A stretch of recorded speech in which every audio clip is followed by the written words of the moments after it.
People के वृक्ष की डाल से लटका हुआ शव फिर से राजा विक्रम की प्रतीक्षा कर रहा था। राजा विक्रमादित्य बिना किसी भय के आगे बढ़े। उन्होंने शव को कंधे पर उठाया। जैसे ही शव हिला, एक जानी पहचानी हंसी गूंजी। टहाहा राजन, फिर आ गए। लगता है हार मानना तुम्हारे स्वभाव में नहीं है। राजा मौन रहे। बेताल बोला, अच्छा है, इस बार चुप रहना, पर याद रखना, यदि उत्तर जानते हुए भी मौन रखा तो तुम्हारा अंत निश्चित है। राजा बिना रुके आगे बढ़ते रहा। बेताल की दूसरी कथा। बेताल ने कहानी आरंभ की। एक नगर में 3 युवक रहते थे। पहला था धनवीर, अत्यंत धनी पर अहंकारी। दूसरा था सत्यन, ईमानदार और धर्मनिष्ठ। फिर तीसरा था मित्रसा था। वित्रसा था कैरियागिरथ। बेताल नस्त्रसा था के पेरेरेदन पर अत्यंत निष्ठावान।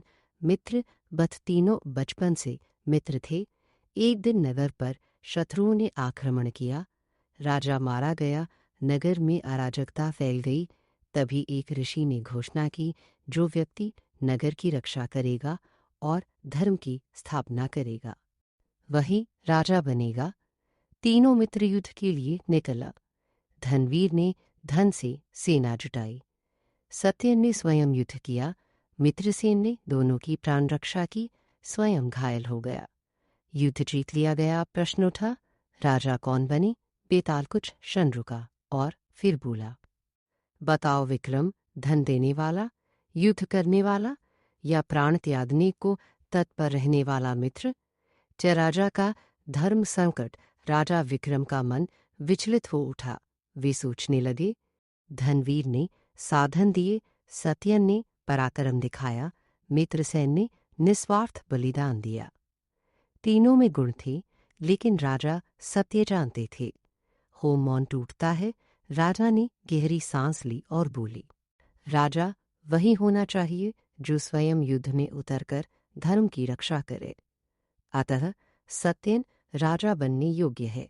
देतल का ठहाका, हाहा हाहा। तुम फिर बोल पड़े। तुम्हारा धर्म तुम्हें मौन नहीं रखने देता। इतना कहकर बेताल फिर शव से निकलकर पीपल के वृक्ष पर जा लटक। राजा विक्रम ने तलवार भूमि में गाड़ दी। उनके चेहरे पर थकान नहीं, बल्कि दृढ़ निश्चय था। चाहे 100 बार भी लौटना पड़े, उन्होंने कहा, पर मैं अधर्म नहीं करूंगा।